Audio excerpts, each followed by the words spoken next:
Hola, Oltubers. Hoy venimos a hablar de Arturo Pérez Reverte. ¿Por qué?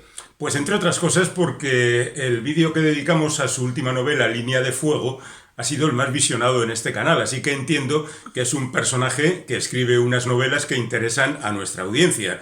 Así que vamos a hacer un repaso por su historia, fundamentalmente la literaria, claro, sin olvidar también que ha tenido ciertas características en su vida que han marcado justamente esa actividad literaria. Yo creo que en el caso de Pérez Reverte el público está muy dividido y no hay tonos intermedios. O se le adora o se le odia, y a veces de manera un poco irracional. Generalmente por sus posicionamientos políticos, por sus posicionamientos sociales, por su biografía, por su generalmente forma de entender la vida y de enfrentarse a la misma de manera un poco legionaria, podríamos decir. Es alguien que no se calla, que combate las insensateces que se hacen últimamente en torno a la corrección política, y la verdad es que es un tipo controvertido, que ha ganado mucho dinero, que es un gran profesional, que es uno de los pocos que podría vivir solamente de sus libros en el Estado español, y en consecuencia es un figura verdaderamente destacado. Así que voy a contar su historia, me meteré de vez en cuando por ahí porque le conozco desde hace bastantes años, y haré un ejercicio de autoficción a la que también en algún momento ha llegado a aproximarse. Bueno, Arturo nació el 25 de noviembre del año 51, así que somos prácticamente contemporáneos. Nació en Cartagena, estudió periodismo, también ciencias políticas. Empezó su trayectoria profesional como periodista en aquel pueblo de los años 70, un periódico que dirigía Emilio Romero y que dio a la luz un montón de nombres suficientemente conocidos dentro de la profesión, que es un poco legendario el pueblo de aquellos años porque se hacía el trabajo a pie de calle de manera muy diferente a la que se entiende hoy el periodismo, por ejemplo, de cómo se trabajaba entonces y cómo se trabaja ahora. Bueno, junto con Vicente Talón, un periodista de los de aquella época, también formó la revista Defensa, que desconozco totalmente, pero con ese nombre, la verdad es que me sorprende. Y estuvo trabajando en Televisión Española y en Radio Nacional durante un montón de tiempo, en parte como corresponsal, generalmente corresponsal de guerra, y según la Wikipedia, dice que estuvo en, a saber, Chipre, Líbano, Eritrea, Sáhara, Malvinas, El Salvador, Nicaragua, Chad, Libia, Sudán, Mozambique, Angola, el Golfo Pérsico y la Guerra de los Balcanes. Y la verdad es que para 20 años de actividad estuvo muy viajero y muy activo. Incluso en algún momento ha dicho que en alguno de esos conflictos se ha visto en situaciones muy apuradas de las que tuvo que salir pues de manera poco ortodoxa, pero la verdad es que la discreción es uno de los leitmotivs de Arturo Pérez Reverte en cuanto a su vida privada y en cuanto a episodios personales. Además de eso, estuvo trabajando también en la radio, haciendo un programa nocturno y algo canalla, que se titulaba La Ley de la Calle, y también otro programa televisivo que se tituló Código 1, y que, pues al parecer no acabaron de gustar a la directiva de Televisión Española. El asunto está en que le censuraron a alguno, le prohibieron a alguno más, él se enfadó y con esos arranques que tiene, pues dijo, anda, que me marcho de aquí. Eso ya era en el año 94, pero Arturo había empezado a publicar novelas bastante antes. En el año 86, concretamente, publicó su primera novela, que se titulaba El Húsar, y que quizás sea una de las mejor aceptadas en el sentido de que es una novela todavía no excesivamente extensa y que sí marca las líneas por las que se va a mover este hombre a lo largo de su carrera literaria. Está ambientada en la Guerra de la Independencia. El Húsar es un jovencito oficial del ejército francés que va a la guerra dispuesto a vivir las grandes experiencias y también para crecer dentro del ejército, y que de repente se encuentra con el horror de la guerra, con los desastres del campo de batalla y con todo lo que esto significa incluso para la población civil, en una época en que todavía la población civil podía salvarse un poco, no como últimamente, que ya es directamente víctima de esas guerras. Quizá influenciado por Conrad, porque seguramente había visto la película, había leído al Conrad de los duelistas, y seguramente influenciado también por las lecturas de Dumas y de tanta gente, tantos decimonónicos como él había leído. Bueno, esa primera novela aparece no pasa demasiado con ella, no se convierte en un gran éxito, pero 2 años más tarde publica El maestro de esgrima, que esta ya es una novela que alcanza una mayor difusión. El maestro de esgrima presenta a Jaime de Astarloa, que la verdad es que pone unos nombres, Arturo, muy sonoros y reverberantes en los oídos. Jaime de Astarloa es un viejo maestro de esgrima que aspira a la estocada perfecta. Seguramente esto también es un resabio de los folletines de Paul Féval, Enrique de Lagardère, o El jorobado, o La estocada de Lagardère, la estocada perfecta, y de una mujer, Adela de Otero, que trata de robarle el secreto de su estocada perfecta. Y el encuentro de los dos personajes, que fueron llevados al cine poco más tarde, en el año 93, por Pedro Olea, e interpretados por Homero Antonucci y Assunta Serna. Esta es posiblemente también al mismo tiempo una de las mejores adaptaciones que ha tenido el bueno de Arturo Pérez Reverte, que siempre se ha llevado muy bien con cineastas vascos y bilbaínos en concreto. Y la verdad es que Pedro Olea hizo una buena reconstrucción de la historia y creó cierto suspense, y la novela y la película se ven muy bien todavía después de 30 años de haber sido publicados. Pero todavía no alcanza la fama definitiva, que llegará seguramente con La tabla de Flandes. Una película, un thriller, como tantos otros ha hecho, ambientado en el mundo del ajedrez, en este caso, bueno, el mundo de la pintura y el del ajedrez, y que retoma la historia como leitmotiv para descubrir qué es lo que está pasando. Hay una mujer que tiene que relacionarse con una tabla, una pintura de Flandes, donde aparecen dos caballeros jugando al ajedrez, con una mujer al fondo. Y con una frase que dice: ¿quién mató al caballero? Entonces, detrás de esta pintura se esconde evidentemente un enigma que la experta en arte tendrá que aclarar. ¿Quién mató al caballero de los dos que están en ese cuadro? Y entonces utiliza la técnica inversa de reconstrucción de la partida de ajedrez, lo cual lleva a una novela que hace las delicias de los aficionados al ajedrez y al mismo tiempo también de los que gustan de esas intrigas laberínticas que llevan de aquí para allá y que construyen una historia supuestamente cerrada de manera perfecta.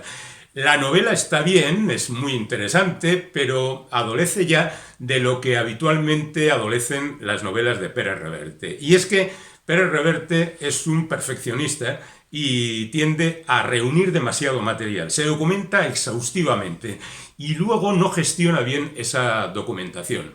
No sabe exactamente dónde colocarla en el relato. No recurre a, por ejemplo, la explicación de los personajes por sus actos, por los hechos. Es decir, no representa muy bien el carácter de los personajes a través de lo que hacen, sino que tiene que explicarte algunos detalles de su vida para justificarlos. Y en definitiva, eso es algo que va a prolongarse a lo largo de toda su historia libresca, y se hace más evidente en esta novela, ya digo, La tabla de Flandes, que fue llevada en su momento al cine por Jim McBride y que la verdad no le quedó una película muy airosa. La protagonista, Kate Beckinsale, ya entonces, en el 94, era una actriz en progresión, y la verdad es que ni los críticos ni el público se acercaron demasiado a ella. Pero lo cierto es que La tabla de Flandes marca un punto importante en la carrera de Pérez Reverte, porque a partir de ahí se va disparando su popularidad y llegarán a otros títulos que pasamos a revisar inmediatamente. La siguiente novela de Arturo Pérez Reverte se publica en el año 93 y es El Club Dumas. Yo conocí a Arturo justamente cuando presentaba esta novela, y la verdad es que nos caímos bien porque, ya digo, somos contemporáneos y hemos alimentado nuestra infancia prácticamente con los mismos autores, ¿no? Stevenson, Dumas, por supuesto Julio Verne, Emilio Salgari, en fin, todos los escritores de novelas preferentemente decimonónicos que alimentaron nuestros sueños infantiles, así que empezamos a tener buen rollo. Luego hemos tenido nuestros más y nuestros menos, pero la verdad es que hemos tenido diferentes encuentros a lo largo de la historia. El Club Dumas es otra historia muy semejante a la de la tabla de Flandes, en el sentido de que hay una investigación. Un tal Lucas Corso tiene que descubrir dónde está el libro de las 9 puertas del reino de las sombras, que se supone que es un libro que ha escrito el mismísimo diablo. Y ahí va metiendo, pues, no solamente esa intriga, sino esa gran afición que tiene él por esos autores que mencionaba, esos que alumbraron su crecimiento intelectual durante la infancia y la adolescencia. Y aquí encontramos, por supuesto, a la literatura de Dumas, encontramos Milady de Rochefort y encontramos un montón de personajes. De hecho, el personaje femenino principal se llama Irene Adler, en recuerdo a las aventuras de Sherlock Holmes. Bueno, la novela es muy semejante a la anterior, tiene mucho éxito también, y también tiempo más tarde se hace una película en el año 99, en esta ocasión dirigida por el gran Roman Polanski, que no acierta demasiado a contar esa historia, que quitan de ella absolutamente todo lo relacionado con esas aficiones literarias de Arturo y queda justamente la envoltura de la intriga del descubrimiento del libro. La película la protagoniza Johnny Depp, que es un tipo famoso, y a pesar de lo cual la película no gusta demasiado, y hay motivos porque le falta fluidez y le falta interés y le falta también una planificación que vaya llevando justamente hacia donde se pretende. Bueno, pero el bueno de Arturo está ya lanzado y se permite incluso algunas apariciones menores, como por ejemplo La sombra del águila, que es una novela breve del mismo año, que cuenta una historia muy curiosa. La verdad es que en el terreno breve Arturo se mueve muy bien, porque no tiene que llegar a esas 500, 600, 700 páginas que duran sus novelas, y ahí parece concretar mejor la acción de la historia. Esta es muy curiosa. Volvemos otra vez a las guerras napoleónicas, en esta ocasión en la campaña de Rusia, donde hay un destacamento de españoles que han sido hechos prisioneros por los franceses y a los que les han permitido, pues, ejercer de soldados en lugar de estar prisioneros.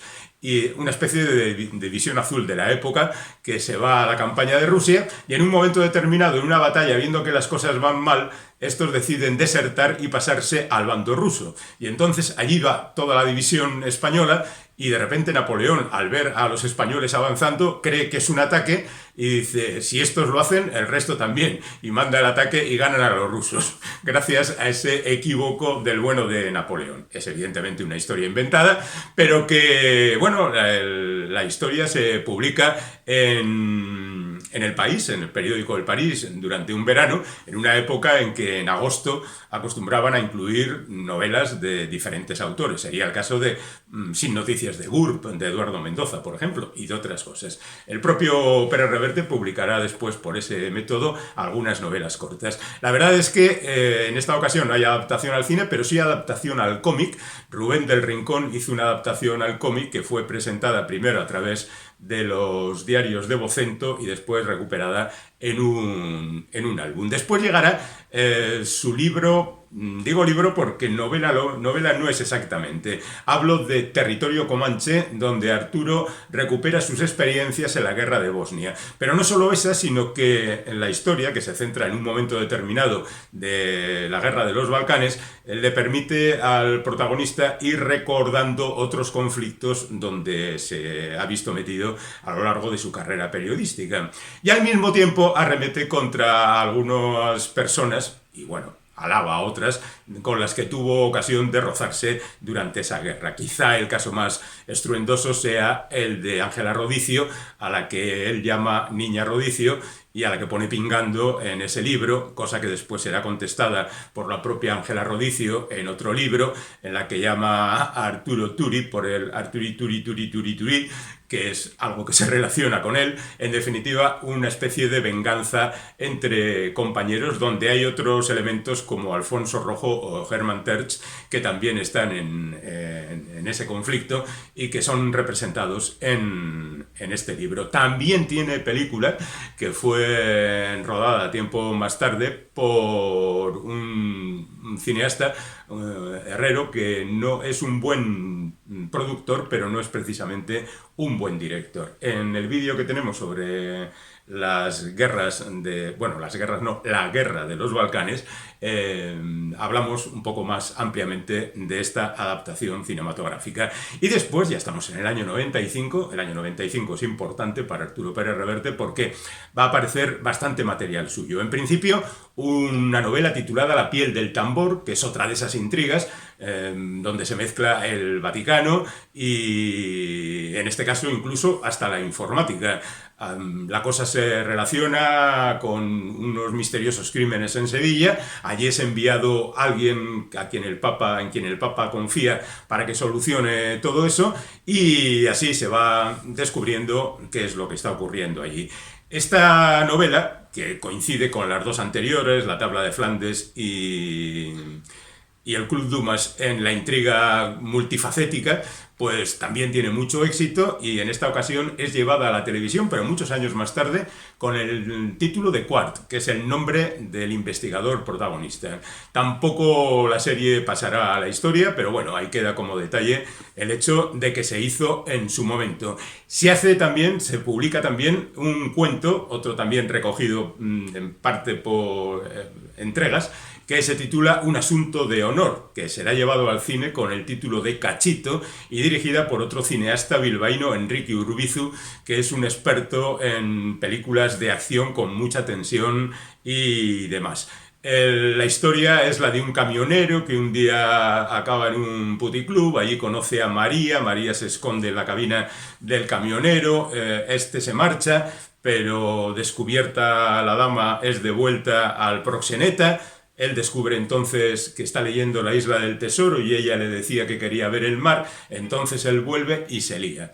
Y la cosa está en que María quiere ver el mar y, bueno, pues la película fue en su momento bien aceptada. Es una película muy recia, muy varonil, podríamos decir, muy de esas actitudes tan características de las que a veces, por las que a veces se ha visto criticado Arturo Pérez Reverte. Bueno, después de esto, y por esa fecha, empieza a publicar artículos en la revista semanal del Grupo Vocento, y lleva ya casi 30 años haciendo este tipo de trabajo. Y justamente por aquel entonces publica también El Capitán Alatriste. El Capitán Alatriste es una novela ambientada en el Siglo de Oro. Cuentan las crónicas que él la escribió al descubrir que en el libro de su hija Carlota se dedicaba muy poco espacio al Siglo de Oro, y en consecuencia él decidió contar la verdad de lo que ocurrió en aquel entonces. Los tercios de Flandes, todo ese tipo de cosas, en 7 novelas. En principio iban a ser 6, pero luego se amplió a 7,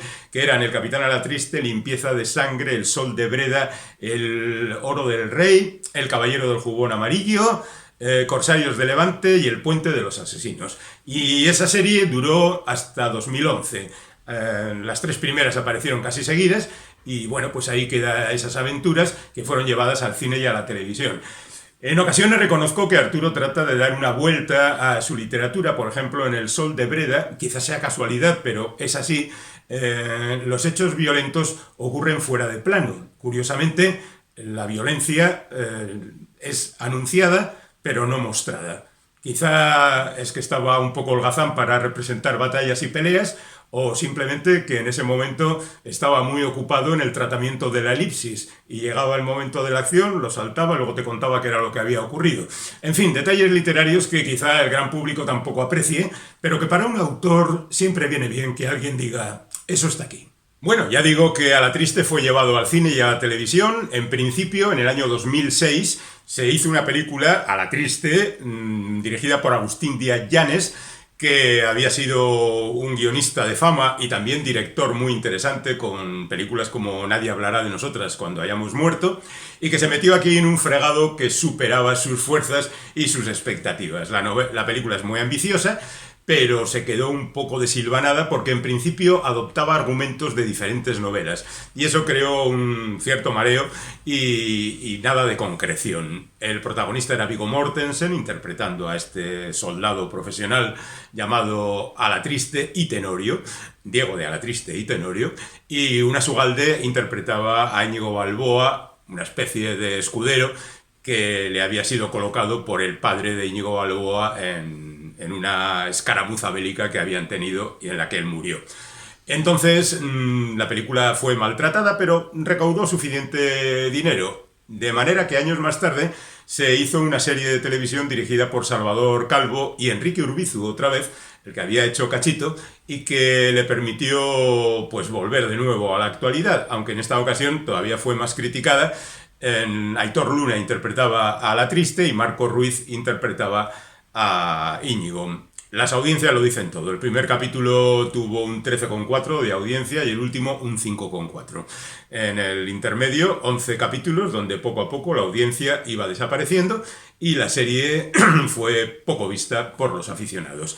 Estamos en el año 2000, bueno, en realidad retrocedemos hasta el año 2000, porque nos hemos ido hasta el 11 con las novelas de A la Triste, y allí nos encontramos La Carta Esférica. Esta es casi mi prueba de resistencia definitiva con las novelas de Arturo, y donde creo que se muestra más esa deficiencia de la mezcla entre acción y documentación. Una novela de 600 páginas con una historia, bueno, interesante. Hay una mujer que busca un barco hundido mientras es perseguida y hay un montón de incidencias por individuos que quieren hacerse con el tesoro que supuestamente está en ese barco hundido.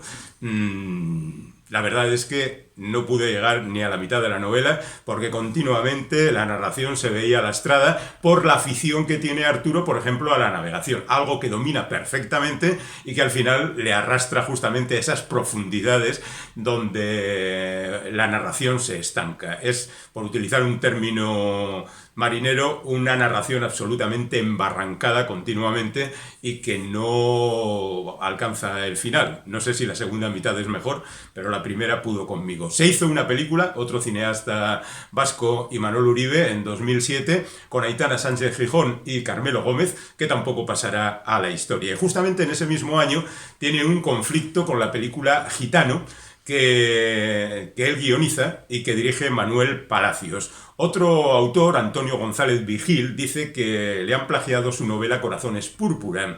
Y entonces denuncia el hecho, pasa por diferentes tribunales y al final acaba en las más altas instancias jurídicas y al final resultan condenados porque hay una serie de características comunes en las dos novelas. El personaje que sale de la cárcel tras 2 años, los personajes con los que se relaciona a continuación, la pareja de asesinos que va siguiéndole.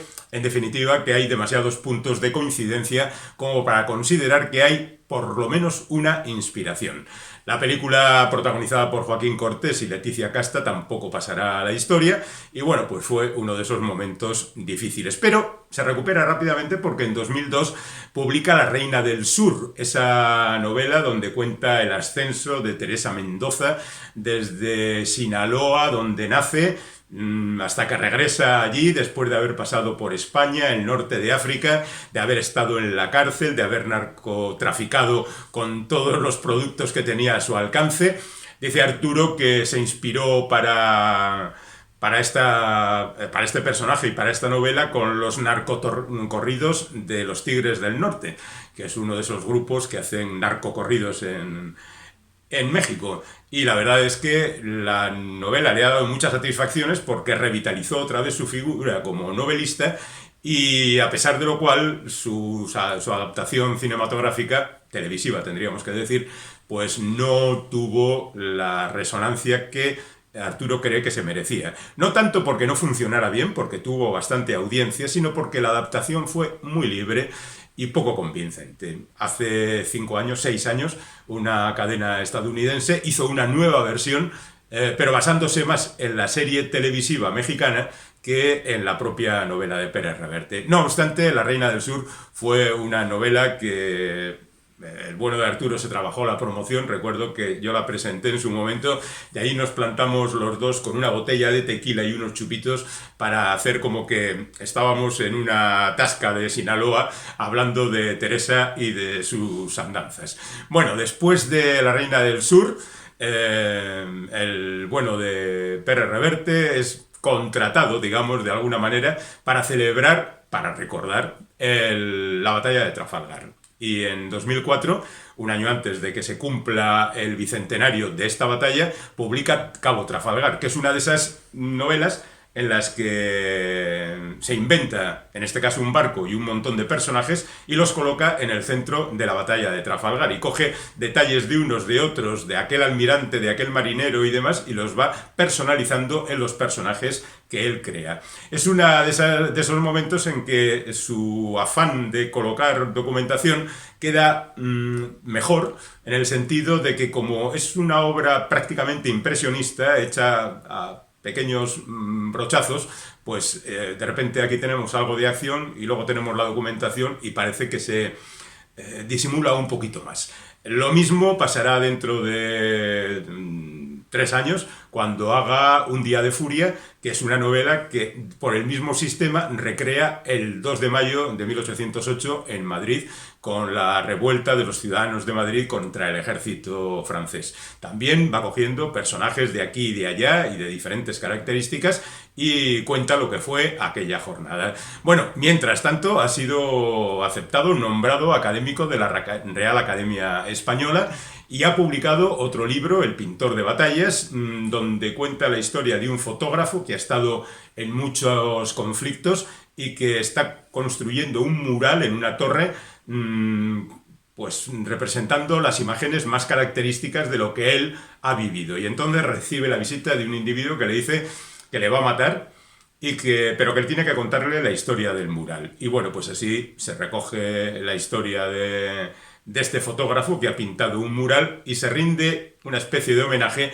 a Augusto Ferrer Dalmau, al que el propio Arturo Pérez Reverte llama el pintor de batallas, y que es un magnífico ilustrador de batallas de los siglos precedentes y también de los tiempos más cercanos.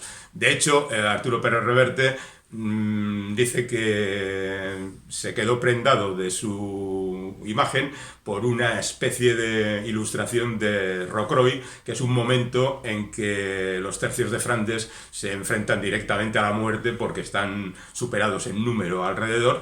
Vendría a ser el plano final de la película de A la Triste. Eso, poco más o menos, pues ese momento de enfrentarse a la muerte, y nos quedamos sin ver la batalla. Bueno, después de El pintor de batallas, y ya digo, Un día de cólera, llegará Ojos azules, que es otra novela pequeñita que recuerda de alguna manera la noche triste de Hernán Cortés en Tenochtitlán, cuando fue cercado y perseguido por los aztecas que se rebelaron contra su intromisión en su vida, y fue uno de esos momentos fatales que ocurrieron en un momento en que los españoles estaban especialmente desprotegidos. Bueno, una de esas historias a mayor gloria de, en este caso, Hernán Cortés y los conquistadores. Estamos ya en 2010. Y ahí abordamos ya la última parte de nuestro recorrido por la obra de Arturo Pérez Reverte. Estamos en 2010 y ahí publica Arturo El asedio, otro novelón de 700 y pico páginas, que está ambientada en los días de 1811-1812 en el cerco de Cádiz por las tropas napoleónicas, cuando se estaba discutiendo, por ejemplo, la Constitución española conocida como la Pepa. Bueno, pues aquí mete otra vez un montón de personajes: un poli que investiga unos asesinatos de mujeres, un corsario, un taxidermista, un ajedrecista, un artillero francés, un guerrillero, un soldado, gentes de la sociedad, para conformar otro fresco tremendo en esos momentos tan convulsos de la guerra, en la que además se añaden los detalles de la investigación policíaca. La novela resulta ser todo un éxito, y seguimos adelante con El tango de la Guardia Vieja, que es una novela publicada en el 2012, en la que se cuentan 4 décadas de la vida de unos personajes entre los años 20 y los años 60 del pasado siglo, con Mas Costa y Mecha Inzunza, 2 personajes que van entrecruzando sus vidas a lo largo de ese tiempo, con la Guerra Civil Española, la Guerra Fría, por supuesto en Argentina, de ahí lo del título del tango de la Guardia Vieja. Y la verdad es que es la primera vez que le leo a Arturo manifestar cierta preocupación por la vejez, como por ejemplo las manchas de las manos, que repite muchas veces en este escrito, un detalle anecdótico pero igual significativo. Después tenemos El francotirador paciente, de 2013, que es una novela que mira el mundo del graffiti. Bueno, pues el mundo del arte en general, pero representado por los grafiteros. Aparece un sniper, una especie de Bansky, que es perseguido perseguido en el sentido de que quiere localizarle porque su obra se está convirtiendo en muy poderosa y muy querida. Y bueno, pues a partir de ahí hay incidencias varias. Después tendremos en 2015 Hombres Buenos, que es la historia de dos personajes, un bibliotecario y un almirante, que son enviados a Francia desde España para conseguir un ejemplar de la enciclopedia, aquella de Diderot y d'Alembert, que fue un escándalo en su momento, y más en una España absolutamente pacata y nada permeable a este tipo de enseñanzas. Y justamente se convierte en una aventura que va puntuada también por las conversaciones de estos dos individuos, que son muy diferentes y que le sirven a Arturo Pérez Reverte para manifestar posiciones encontradas en torno a consideraciones generales de política, de sociedad y demás. Y además se hace también un retrato de la época. Ya digo, narrativamente difícil de avanzar, pero desde el punto de vista de la consecución de un logro literario, pues aceptable. Después de eso tenemos algunas publicaciones curiosas como La Guerra Civil contada a los jóvenes, que es un intento de popularizar la guerra civil y supuestamente de manera equidistante, y novelas juveniles o infantiles casi, como El pequeño Oplita, que cuenta historias de la Grecia clásica, y así al mismo tiempo va publicando también las recopilaciones cada 4 años de las columnas que publica en el semanal de Vocento, y también se reúne en un tomo una historia de España que fue publicando por entregas y que ahora, por ejemplo, tiene su continuación. Ahora mismo se está publicando en columnas semanales una historia de Europa. Pero sigue escribiendo literatura y crea otro personaje, Lorenzo Falcó, que nace en el principio de la Guerra Civil Española, en el año 36, una especie de espía, un vividor, un James Bond avant la lettre, que viste estupendamente y que tiene aficiones caras y que es un asesino implacable, por supuesto. En la primera novela tiene que liberar a José Antonio Primo de Rivera, nada menos, una misión difícil porque, claro, la historia está ahí y la historia se puede merodear, pero no se puede cambiar. En el segundo de los libros, Eva tiene que recuperar el oro de Moscú, que está en un barco donde, bueno, pues está esperando el momento para salir hacia Rusia, y hay un montón de personajes que se entrecruzan. Y en el tercero tiene la misión de 2 misiones. Se va a París. Una es destruir el Guernica de Picasso, porque este hombre trabaja para los levantiscos, para la derecha, la que se está alzando contra la República. Quieren destruir el Guernica y matar a un intelectual francés que podría estar más o menos cercano a la imagen de André Malraux, pero que nunca es nombrado como tal, ¿no? Bueno, son novelas intrascendentes, bien llevadas, con esos tics habituales de Arturo, que siempre, además de presentar personajes de una pieza, pues va manifestando sus filias y fobias a lo largo de todas las narraciones, con detallitos que, bueno, los que lo conocemos pues ya estamos seguros de encontrar. Después vuelve de nuevo, digamos, a la novela breve, como es Los perros duros no bailan. Esta es una novela protagonizada por perros, es una historia policíaca, pero que está protagonizada por perros, y el propio Arturo se muestra más políticamente incorrecto porque dice, bueno, si es un perro el que lo hace, si lo hicieran personas estas cosas, pues serían mal vistas, pero si son perros, la verdad es que es una disculpa un poco tonta, y el público tampoco aceptó muy bien la novela porque el público de Arturo Pérez Reverte es muy dado al realismo y no a estas fantasías de perros que piensan. Luego llegaríamos a Sidi, que es la película sobre el Cid Campeador, que es publicada en el año 2019 y donde trata de reflejar la verdadera imagen de Rodrigo Díaz de Vivar, un mercenario que en ocasiones trabaja para los musulmanes, que tiene una leyenda a la espalda que él trata de matizar, pues la jura de Santa Gadea y todas estas cosas, que es muy bien recibida, y bueno, pues generalmente los aficionados a la literatura de Arturo están muy contentos con ella. Después incluso llega a hacer otras cosas intermedias, como por ejemplo montar la revista Zenda, una revista digital, y una editorial Zenda, en recuerdo de El prisionero de Zenda, de Anthony Hope. Hace el guión para El Dragón, una telenovela mexicana. Hace un podcast que se titula Bienvenidos a la vida peligrosa, en connivencia con Guillermo Arriaga, el fantástico escritor mexicano, que habla de un profesor en México metido en el mundo del narcotráfico, e incluso publica un libro titulado La cueva del cíclope, donde amontona 6.000 o así mensajes en Twitter, porque es un hombre muy activo en las redes sociales y la verdad es que se las trabaja. Y si puede montar un escándalo, mejor. Y si puede replicar a alguien que le ha parecido molesto, pues estupendo. Y si se puede montar una polémica, fantástico. Y si gracias a eso el nombre permanece en ebullición en la memoria de los que leen libros y ven películas y todo esto, ya majestuoso. Bueno, y así llegamos a la actualidad con la novela Línea de Fuego, que aborda la Guerra Civil Española desde una perspectiva inventada, pero con una base real, que es la batalla del Ebro. Él coloca ahí una serie de personajes que van viviendo sus circunstancias, en las que no entraré porque tengo un vídeo dedicado a esa novela y en consecuencia podéis encontrar ahí mayores referencias. Es un vídeo que además incluye otras novelas y películas que abordan el caso de la Guerra Civil Española, e incluso hay un tercer vídeo en el que se habla también de otras novelas y películas ambientadas en la Guerra Civil Española. Pero bueno, hay uno con Línea de Fuego, que ya digo, es el vídeo más visitado por los que habitualmente pasan por esta página, los youtubers que nos hacen el favor de visitarnos en nuestro canal.